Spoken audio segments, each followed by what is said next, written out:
प्रहारी Mumbai news में आपका स्वागत है दोस्तों। मैं हूं फवाद शेख। दोस्तों, सवालिया निशान खड़ा होता है हुकूमत पर, सवालिया निशान खड़ा होता है पुलिस प्रशासन पर।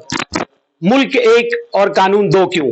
दोस्तों, जिस तरीके से गुस्ताखे रसूल रामगिरी महाराज जो है खुलेआम घूम रहे हैं और दूसरी तरफ आशिके रसूल को पुलिस द्वारा टारगेट किया जा रहा है। हमारे साथ मौजूद है बात करने के लिए यूसुफ अंसारी साहब की पत्नी।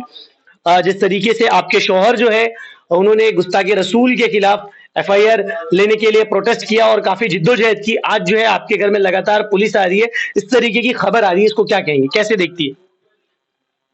पूरा मामला बताइए, क्या हुआ था आपके घर?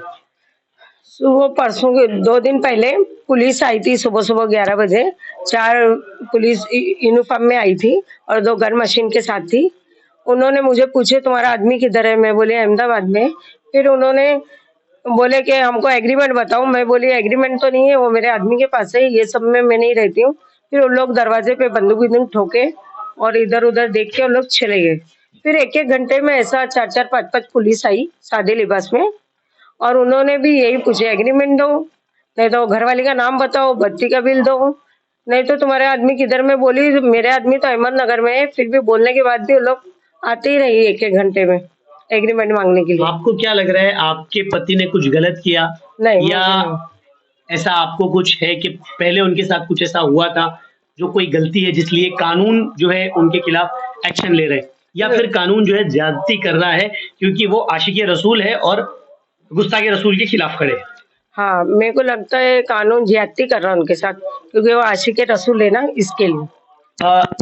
एडवोकेट आबिद साहब, जिस तरीके से मैंने जिक्र किया कि मुल्क एक कानून दो, आपने देख सकते हो कि नफरती चिंटू जो खुलेआम कहता है कि मस्जिदों में घुसकर मुसलमानों को मारेंगे, मुसलमानों को गालियां दे रहा है, और इस राज्य के चीफ मिनिस्टर एकनाथ शिंदे जी जिन्होंने संरक्षण दे रखा हुआ है ऐसे हैवानों को, उनको लेकर क्या कहेंगे? अब ऐसे लोगों को जब एक मुख्यमंत्री, एक शहर का मुख्यमंत्री उसको सपोर्ट करता है तो आपको दिख सकता है कि महाराष्ट्र गवर्नमेंट किस तरीके से फेल हो गई है लॉ एंड ऑर्डर को देके। और उनको हिसाब से कि देश में ये 2 कानून की नीति आजमा रहे हैं, जैसे कि संविधान के, ये असल में इनकी जो नीति दिख रही है ये संविधान के खिलाफ है।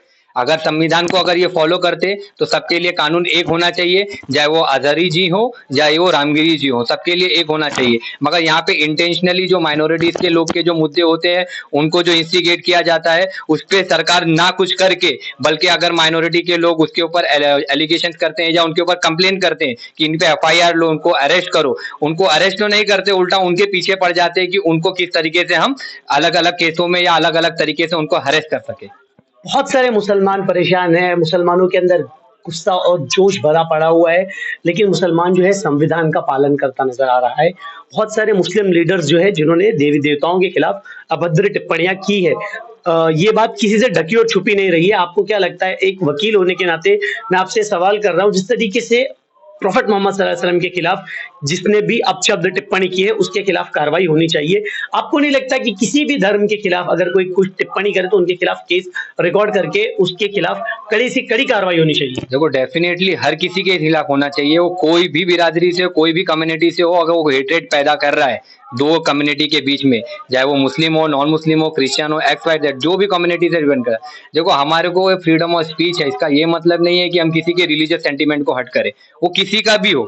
अगर वो कर रहा है, अगर वो मुसलमान कर रहा है तो मुसलमान के ऊपर भी एफआईआर होना चाहिए, अगर वो नॉन मुस्लिम कर रहा है उसके ऊपर भी होना चाहिए। कानून, देखो, कानून बाबा साहब ने जो कॉन्स्टिट्यूशन बना के दिया है हमको, वो इक्वालिटी बताता है, वो संविधान, मतलब जो हमारी जो इंडियन कल्चर है उसको आज पूरे वर्ल्ड के अंदर बोला जाता है कि इंडियन एक ऐसा कल्चर है जहाँ पे सारे मजहब के लोग रहते हैं और संविधान के छात्र में, मतलब संविधान के अंदर रहते हैं। और इस तरीके का एक्ट जो है वो हमारे डेमोक्रेसी को सबसे बड़ा खतरा है, और सरकार अगर इस पे आने वाले टाइम में अगर इस पे फोकस नहीं करेगी तो ये जो हमारे जो देश की जो नीति है एक अलग राह पे जाते हुए दिख रही है। अगर सरकार इस पे काम नहीं करती है तो हो सकता है कि हमारे देश में बहुत सारी रॉइड सरकार खुद करवा रही है। अगर सरकार इस पे एफआईआर ले, लोगों को बराबर लॉ एंड ऑर्डर मेंटेन करे तो ये सिचुएशन हो ही नहीं सकती। और इसके अंदर मैं बोलता हूँ कि हो सकता है मे भी इनका इन्वॉल्वमेंट हो, ये खुद चाहते कि लोग इन डिवाइड एंड रूल की जो पॉलिसी थी अंग्रेजों की, मुझे लगता है सरकार आज वो अपनाना चाह रही है।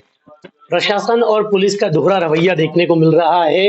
यूसुफ अंसारी साहब के घर पर बार बार पुलिस का आना, इतिहास गवाह है कि कई मुसलमानों को प्री प्लान फंसाया गया है। आज भी कई मुसलमान, जो बेगुनाह मुसलमान है, जेलों के अंदर है।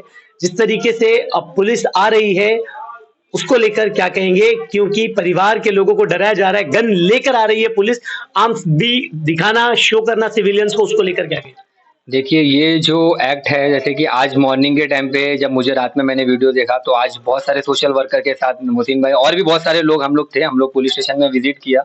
मैंने कॉल किया सीनियर पीआई को, तो उन्होंने बोला संडे है, तो वो अवेलेबल नहीं थे। और उसके बाद तो अगर उनको वो नहीं रहने के कारण हम तांबोली जी जो क्राइम पीआई है, उनसे मेरी मीटिंग हुई, उनसे बात किया, और भी सोशल वर्कर थे। तो मैंने पूछा सर ऐसा ऐसा वीडियो सर्कुलेट हुआ, तो बोले यस मेरे नॉलेज में है। तो बोला सर ये मैटर क्या है? तो उन्होंने बताया देखो ऐसा कुछ मैटर नहीं है, मेरे हैंडल पे उनका 3 एप्लीकेशन डिस्पैच में पड़ा हुआ है, उसके स्टेटमेंट के लिए ही मैंने उनको अप्रोच किया और जो भी हम उसके लिए ही उनके पास भेज रहे हैं। और पवार सर के पास उनका क्या एप्लीकेशन है उनकी नॉलेज नहीं है उनके पास। और पवार सर ने ऑलरेडी नाइट करके जा चुके थे, तो उनसे हमारी मुलाकात नहीं हो पाई। फिर उसके तुरंत ही बाद हम उनके घर पे विजिट किए, आके बहन से मिले, उनसे बताया कि बहन ऐसा ऐसा, हम पुलिस स्टेशन भी गए थे, हमको उन्होंने ऐसा बताया है, वो सिर्फ उनकी अर्जी के रिगार्डिंग उनका स्टेटमेंट चाहते हैं, इसके लिए वो आपके घर पे आ रहे हैं और आपको पूछ रहे हैं। बट जब हम यहाँ पे आते हैं तो जो हमारी ये बहन ने हमको बताया कि यहाँ पे एक दिन में 6 बार अलग अलग, मतलब 3-3 लोग अलग अलग ऑफिसर्स इनके घर में विजिट करते हैं, इनको थ्रेट देते हैं, और उनके बाद इवन जब ये नॉक करते हैं तो कैसा करते हैं, आर्म से नॉक करते हैं। इलीगल एक्ट, ना उनके पास कोई समन्स है, ना कोई नोटिस है, ना अरेस्ट वारंट है, और आके पूछते हैं क्या है, हमको आपका एग्रीमेंट चाहिए, लाइट बिल चाहिए, जो कि पूछने का सवाल ही नहीं बनता, इलरेवेलेंट है मेरे हिसाब से। और उसके बाद जब हमारी उनके नेबर से बात हुई, तो उन्होंने बोला ये तो डर गई थी, ये घर पे थी। उसके बाद वो बोले कि उनके घर में झांक रहे थे, इनके घर में बच्चियां हैं भाई, 3 लड़की हैं, एक अबनॉर्मल चाइल्ड है। आप किसी की प्राइवेसी को बीच कर रहे हो, मालूम है हर इंडिविजुअल की एक प्राइवेसी होती है, उसका बीच है ना, वायलेशन हो रहा है यहाँ पे सीधा सीधा। अगर ये जो कह रही है इस तरीके के अगर एक्ट हुए हैं तो ये इलीगल एक्ट है, हम इनकी रिटर्न कंप्लेन करेंगे, और जो भी हमारी ये सीनियर पीआई को हम बोलेंगे इनके ऊपर एफआईआर ले, इनके अगर नहीं लेते तो definitely we are going to court. पूरा मामला आपने समझा, आपके सामने पूरा मामला देखने को मिला, जिस तरीके से उनके घर पर पुलिस का आना हो रहा है उसको लेकर क्या कहेंगे? काफी गलत है ये सब। एक बहन अकेले है, उनके बच्चे अपाहिज है, तो एक पुलिस जो हमारी रक्षा के लिए होती है, आज तक हम लोग यही अपेक्षा रखे कि पुलिस हमारी रक्षा के लिए, तो कहीं ना कहीं आज उसका फुल ऑपोजिट हुआ है। जो रक्षक थे आज वो कहीं ना कहीं भक्षक बन गए। आज ये जो लोग अकेले हैं, जैसे आप ये देख सकते हैं, बहन अकेले, एक बच्चा उनका अपाहिज है, तो कैसे ये आके मतलब इस तरीके से, अगर कोई क्राइम किसी ने किया है या कोई आपके पास है, आप वारंट लाइए, उसको अरेस्ट कीजिए, नो प्रॉब्लम। जो भी संविधान को तोड़ता है, कानून तोड़ता है, जरूर उसको अरेस्ट करना चाहिए, चाहे वो कोई भी कम्युनिटी से हो, कोई भी धर्म से हो। बट इस तरीके से एक अकेली औरत जो घर में, उनको आगे डराना या कोई तरीके से उनको मतलब ये करना, ये गलत है। कानून सबके लिए एक बराबर है, चाहे कोई भी कम्युनिटी से हो, कोई भी कास्ट से हो। अगर वो कानून तोड़ता है तो उसका जरूर उस पर कार्रवाई होनी चाहिए। कोई, जैसे कि आप देख सकते हो, यूसुफ अंसारी जी जो है ये आवाज उठाने वाले व्यक्ति है, चाहे कोई भी धर्म से हो। और मैं खुद कि इवन गणपति के जो फोटो था, अगर एक थैली के ऊपर मैंने उसको फोटो देखा तो मुझको तकलीफ हुआ। तो किसी के भी भगवान के बारे में बुरा भला नहीं बोलना है, जो बोलता है उस पर कार्रवाई होनी चाहिए। तो यूसुफ अंसारी जी ने जो आवाज उठाई है वो गलत नहीं है, तो उनके घर वालों को मैं आपसे उम्मीद करूंगा कि उनके घर वालों को परेशान ना किया जाए। और मजहब नहीं सिखाता आपस में बैर रखना, हिंदी है हम वतन है, हिंदुस्तान हमारा। तो जैसे कि आपने देखा यहाँ पर एडवोकेट आबिद साहब हमारे साथ मौजूद थे, जो कानून के जानकार है, सोशल वर्कर हमारे साथ मौजूद थे। जिस तरीके से ये पूरा मामला पेश आया, यूसुफ अंसारी साहब के घर पर जो है पुलिस का बार बार आना, उनको परेशान करना, घर का एग्रीमेंट के बारे में पूछना, जो कि इस केस से बिल्कुल इररिलेवेंट चीजें है। कहीं ना कहीं ऐसा नजर आ रहा है कि हुकूमत जो है यूसुफ अंसारी के परिवार वालों को परेशान करने के लिए साजिश रच रही है।